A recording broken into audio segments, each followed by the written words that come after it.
1, 2, 3, go.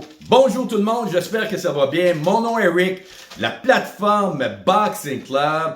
Je vous parle aujourd'hui, on est présentement donc samedi et vendredi, il y a eu donc une nouvelle qui nous a frappé. Donc George Foreman décédait donc dans la nuit donc de vendredi. On est présentement samedi matin. J'espère que vous allez bien, fans de boxe. Et oui, je vais vous parler un peu de George Foreman. J'ai eu la chance de faire des documentaires sur Mohamed Ali et George Foreman est passé dans mes documentaires en 1974, The Rumble in the Jungle. Donc, je vais vous en parler un peu personnellement parce que j'ai fait donc plusieurs documentaires historiques dans le temps donc du règne de Mohamed Ali et alentour du règne de Mohamed Ali, il y avait bien sûr, on peut pas oublier George Foreman qui était un boxeur avec une force incroyable, probablement un des combattants les plus puissants donc du circuit donc professionnel de la boxe, fan de boxe. Donc et voilà, je vais vous en parler un peu et puis je vais essayer de pas aller trop que ça soit trop long et puis vous allez voir, c'est très intéressant. Restez là, vous allez apprendre à connaître George Foreman, les jeunes si vous ne le connaissiez pas. Donc George Foreman, je commence. George Foreman avait donc des crochets, des uppercuts extraordinaires.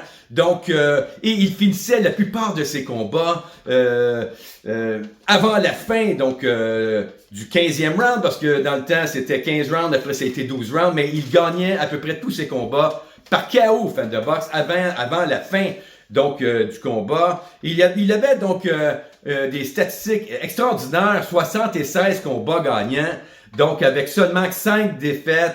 Et puis il avait aussi 68 KO là-dedans, avec donc un pourcentage de KO de 89,47%. Imaginez-vous donc, c'est énorme, fan de boxe. C'est énorme.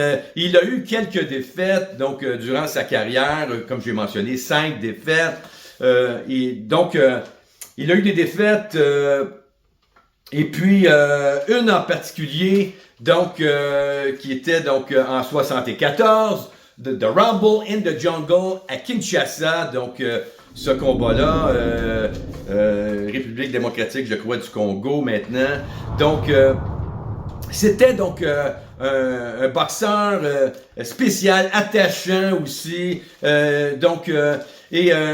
quand il a fait son combat contre Mohamed Ali en 1974, Mohamed Ali a mis dans sa petite poche le peuple à Kinshasa, donc le peuple qui adorait donc Mohamed Ali. Un mois avant, George Foreman se blessait à l'arcade sourcilière et il ne pouvait pas donc faire le combat. Il s'est dit, je vais rester sur place et je vais faire le combat. Donc, il faut retenir ça, le 30 octobre 1974, fan de boxe.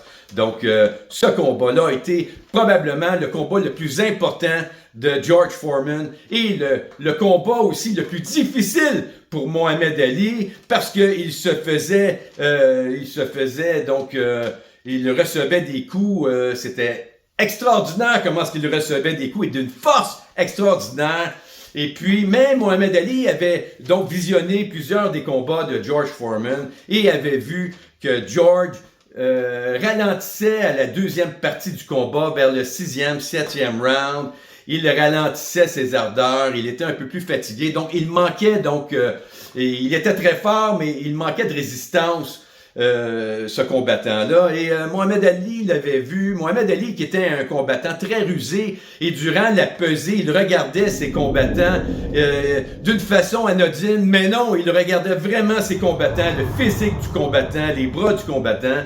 Et quand il savait qu'il avait des doutes sur justement son rival, il allait donc dans des salles de boxe faire du sparring. Il demandait s'il pouvait faire du sparring avec son opposant. Il en faisait pour voir les failles de l'adversaire, pour examiner donc et étudier son adversaire. Et je vais revenir à George Foreman. C'est bien moi de m'éparpiller comme ça. Je m'en excuse, fan de boxe. Donc, le combat de Rumble in the Jungle que George Foreman a perdu donc en 1974 au 8e round, vous vous souvenez, que Mohamed Ali avait vu des failles de résistance vers la deuxième partie du combat et on était rendu au 8e round et donc il se faisait marteler de coups et en se faisant marteler Mohamed Ali dans les câbles, il disait il va ralentir, il va s'essouffler et comme de fait il a senti donc une faiblesse au 8e round, donc il a capitalisé sur cette faiblesse-là et il a mis donc George Foreman KO donc au 8e round. Ça a été donc un combat difficile pour Foreman qui n'a pas remercié à la fin donc Mohamed Ali s'est en allé. Donc il a dit que c'était donc probablement la partie du combat qu'il a le plus regretté de ne pas avoir été félicité Mohamed Ali, fan de boxe. Donc et voilà pour George Foreman, qui a été donc champion. Premièrement, il a débuté sa carrière amateur. Il a été donc champion aux Jeux olympiques de Mexico en 1968. Donc, en remportant donc ce combat-là contre un Russe qu'il a gagné, en fait, son nom c'est Jonas Sepulis, en fait, à Mexico. Et puis, quand il a battu cet Olympien-là, il l'a battu au 2e round, à la fin, donc, avant la fin du combat, en fait.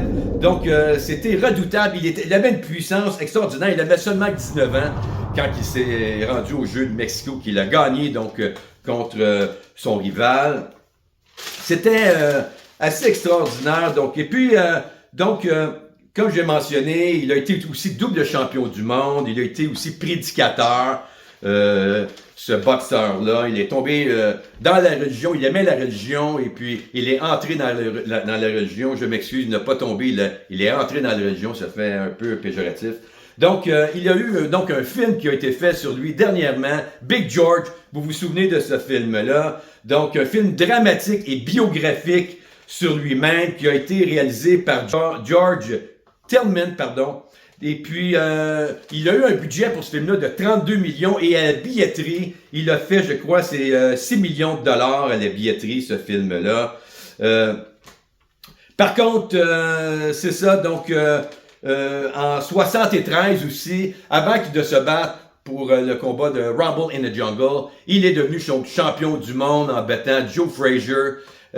Qui, 2 ans plus tôt, Joe Frazier avait battu Mohamed Ali, vous vous souvenez du combat du siècle, en 1971, et il pensait avoir mis Mohamed Ali aux oubliettes et que c'était fini pour sa carrière, mais ça n'a pas été comme ça, parce que il s'est rebattu contre Mohamed Ali, donc plus tard dans la carrière. Le dernier combat qu'il s'est battu, c'était en 75, donc... et ça a été donc un combat, un des combats les plus regardés à la télévision. Et il a été plus regardé à la télévision donc que l'Américain, le premier Américain qui a été envoyé sur la Lune, fan de boxe. Ce n'est pas rien.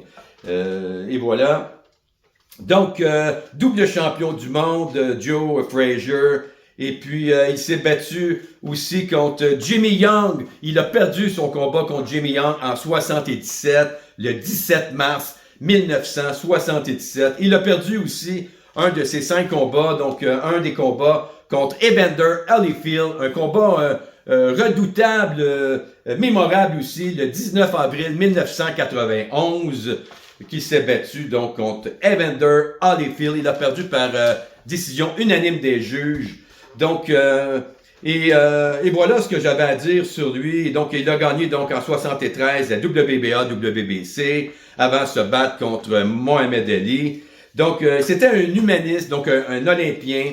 Et puis, tout un combattant, ce monsieur-là. Donc, restez ici pour la fin, vous allez voir la fin.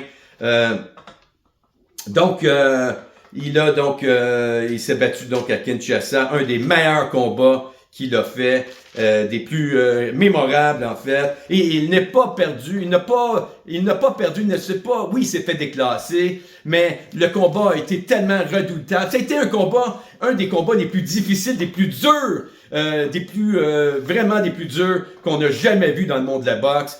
Écoutez, George Foreman a mentionné qu'il était en train de tuer Mohamed Ali dans les quarts. Littéralement, Mohamed Ali espérait que George Foreman était pour s'essouffler, pour pouvoir prendre le dessus et espérer que, ce qu'il disait, c'était vrai, que George Foreman s'épuisait en deuxième partie de combat. Et il avait eu raison, fan de boxe. Il avait eu raison. Donc, et voilà. Et puis, Bob Arum, sur le compte X, qui est allé dire qu'on avait perdu un grand de la boxe, Mike Tyson aussi. Donc, 28 ans, et il est entré à sa retraite à 28 ans. Il est rentré dans la région. Après ça, il a continué à se battre. Il a gagné contre M. Maurer, en janvier. En novembre 94. Il est redevenu champion du monde de la WBA, de la IBF. Imaginez-vous donc, il est redevenu champion du monde, 45 ans, pardon. Et puis, à 45 ans, qui a été à ce moment-là le champion le plus vieux champion du circuit professionnel, fan de boxe, c'est peu dire. Et donc, j'aimerais souhaiter mes sympathies à la famille de George Foreman. J'ai beaucoup aimé faire mes documentaires et ce documentaire-là a été entre The Rumble and the Jungle, qui a été pour moi une révélation de voir aussi deux styles se mélanger comme ça. Ça a été extraordinaire. Donc, 89,47% de pourcentage de KO. Et j'aimerais vous dire que quand il a pris sa retraite, il a pris sa retraite et puis par la suite, il a commencé, il s'est associé à une compagnie de grill et puis il a vendu des grills et puis ça a été tellement payant qu'il a fait plus d'argent en vendant des barbecues, des grills que dans toute sa carrière de la boxe. Il est devenu un homme d'affaires. Et puis, il a fini avec énormément d'argent, entouré de ses fils, de sa famille qu'il aimait. Et son meilleur ami était Mohamed Ali. Il a appris à l'aimer, il a appris à respecter, à aimer Mohamed Ali. C'était deux grands amis, ils se voyaient, ils se téléphonaient très souvent. Donc, mes sympathies à George Foreman. Et puis, je vous souhaite je souhaite de revenir vous parler, c'est touchant, je souhaite vous parler de combat de boxe et de biographie et d'interviews fans de boxe, ma passion. Je vous souhaite une bonne journée et puis encore une fois mes sympathies à George Foreman, un des boxeurs les plus puissants du circuit professionnel. Merci.